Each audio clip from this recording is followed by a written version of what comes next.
How does the DreamWorks Fisher Boy sit on a crescent moon? The rest of the moon is still there, right? I want to know what happened to the moon. And is the Earth dead yet? And I don't care if you have bait that gives fish orgasms. Fishing on the moon usually yields negative results. Damn, Spielberg out-Disney's Disney by 5 seconds for a massive 32-second logo. This is Burke. Cliché narration is cliché. The only problems are the pests. How does a village have the money to support life with constant dragon attacks? These dragons are not only stealing their revenue, but also causing constant damage. And who has kids in an environment like this? Who are the real monsters here? Wooden door sustains dragon fire. My name's Hiccup. Great name, I know. Hiccup later explains that his parents believe a terrible name will ward off gnomes and trolls, but we all know it's because his parents believe in the power of cartoon marketing. I've been his apprentice ever since I was little.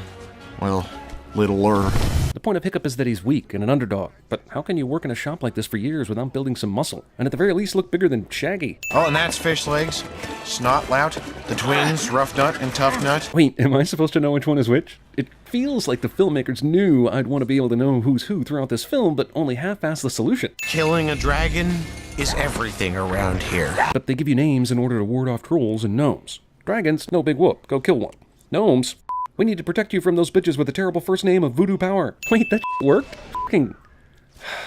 Wasn't he just talking about how it needed calibrations? Wasn't he firing basically blind? Is this all due to luck or screenwriter ex machina? Because Hiccup is the protagonist, this dragon chooses to bite at him rather than breathing fire or just stepping on his ass. That's not how fire works. Yeah, but he still has wings and a powerful set of jaws, right? Just because sharks run out of laser beams doesn't mean they can't kill anymore. Oh, and there's one more thing you need to know. There's one more thing you need to know, narration cliché. Dad. Somehow, in this uber badass culture where even the weakling kid works with a blacksmith and has the biggest badass father of them all, this kid still grew into a wimp. I can't stop myself. I see a dragon and I have to just kill it, you know? That's another thing. Maybe I can see this kid growing up a wimp. Maybe. But somehow developing a Jay Baruchel accent instead of the Scottish accent these Vikings apparently possess, even though Vikings are Norse. But still, how do you get that? I have his mess to clean up. You mean the mess Hiccup made was in any way disproportionate to all the other dragon damage that occurred in the last 30 minutes? Excuse me, barmaid. I'm afraid you brought me the wrong offspring. It's like someone at Pixar just got drunk, watched this movie, swapped a gender or two, and Brave was born. If we find the nest and destroy it, the dragons will leave. They'll find another home. Or they'll get really super mad at you and burn your entire existence to a crisp. I'm just saying, you seem way surer of this supposed outcome than you have any reason to be. Also, during that entire dragon attack, did absolutely no one die? Now who's with me? Today's not good for me. Is he the f***ing leader or what? Why is he even asking permission? You didn't hear it, but the subtitles tell us that someone just said, I have to do my axe returns. The filmmakers were wise not to make that audible. Goes hunting for trolls. Trolls exist.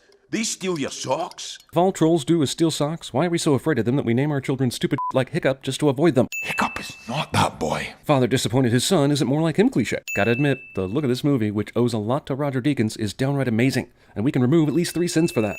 I managed to lose an entire dragon. Well, that dialogue is awfully coincidental to your forest findings. Dragon adorability is a trait I cannot believe they evolved during the time they also evolved fire, claws, jaws, and all sorts of killer All dragons have a limited number of shots. How many does a Gronkle have? It doesn't matter the number because it misses on every shot. Gronkle will now waste inordinate amounts of time hawking a fire loogie so that he can be saved at the last second. A dragon will always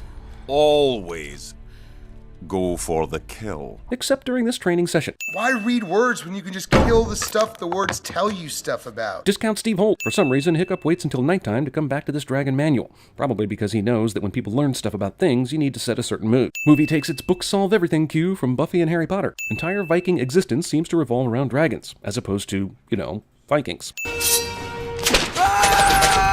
I'm really beginning to question your teaching method. So am I. Look for its blind spot. Every dragon has one. What? Really?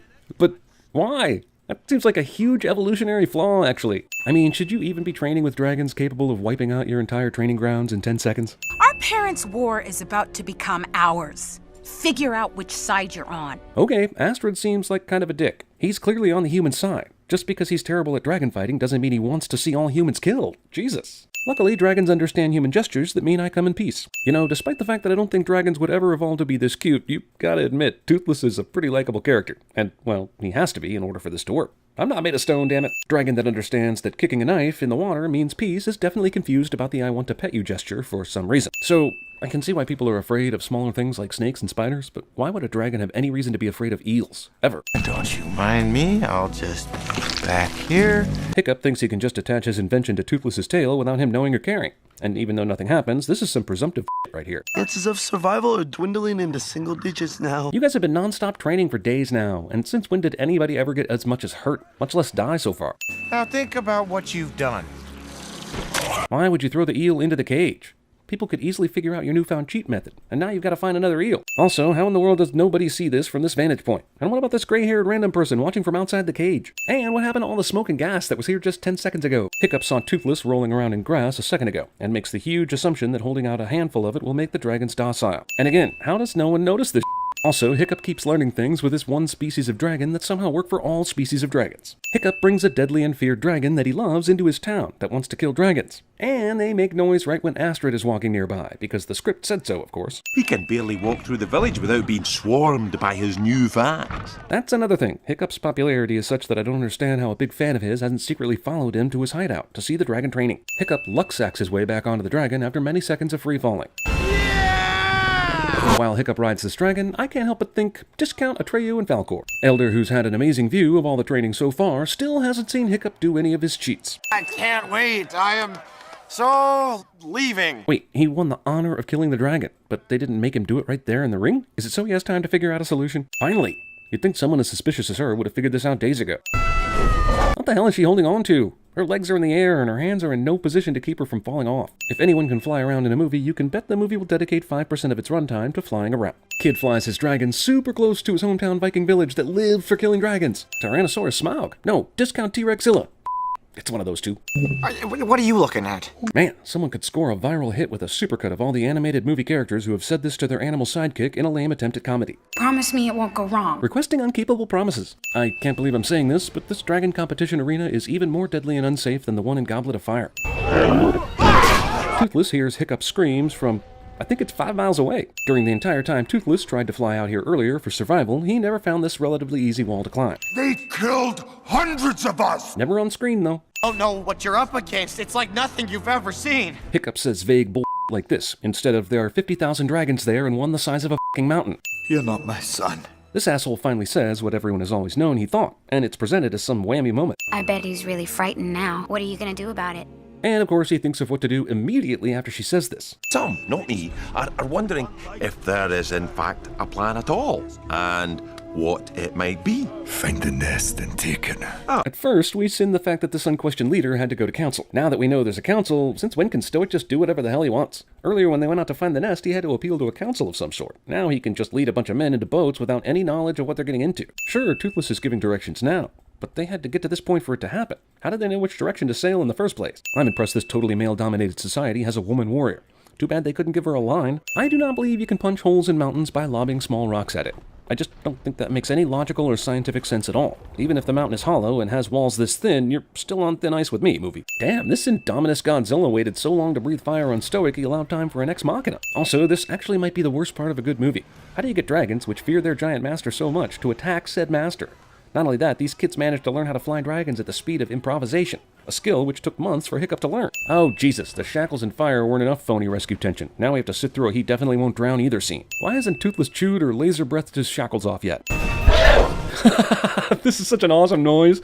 He's all business, but there's still that bond underneath it. Once and removed for a pure character moment. I'm sorry. For everything. Dad thinks this is the right time for this. I'm proud to call you my son. Oh my god, do this later! I'm on it first! These characters have been so undeveloped, I had no idea there was some sort of competitive rivalry between them until this scene, nearly at the end of the movie. Luckily, it services the plot. No, can't believe that worked! Me either! This asshole chases them a long time without firing his killer breath, because protagonists. Well, they're both going to survive this, and the movie isn't going to give two shits about explaining it, so sin for sure. You see, because Toothless basically lost a body part that helped him move around, it only makes sense that Hiccup lost something of his own because symmetry and stuff. Hiccup learns he lost a leg, and learns to walk on the new artificial leg all in the span of 1 minute. This is Burke. Repeating earlier narration, only this time with new understanding or irony cliche. It snows 9 months of the year and hails the other 3. That's hilarious, but not only is it nice and sunny as you're saying this, but I don't think I've seen it snow or hail in this movie. Maybe it was snowy earlier on, I don't remember, but definitely no f***ing hail in this flick. Happy ending, but don't dragons live for hundreds of thousands of years? This is actually a tragedy if you think about Toothless lonely and on his own for decades after Hiccup dies. Kinda like that Futurama episode about Fry and his dog.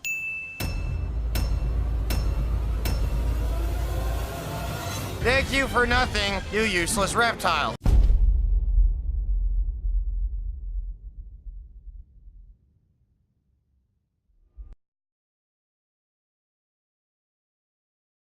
It's located solidly on the meridian of misery.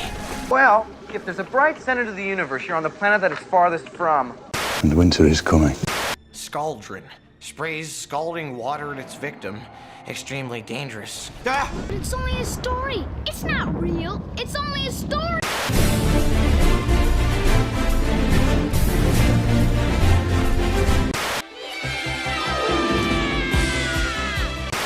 I can show you the world. I am the last one. And Astrid.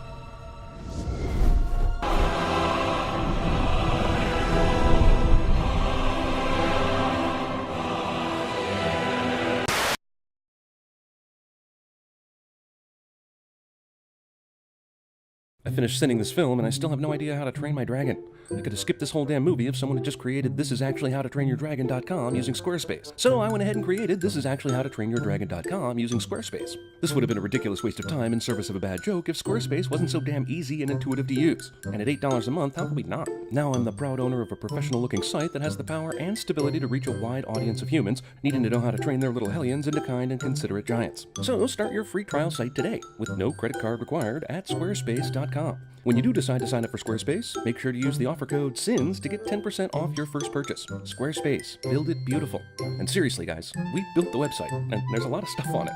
Go check it out.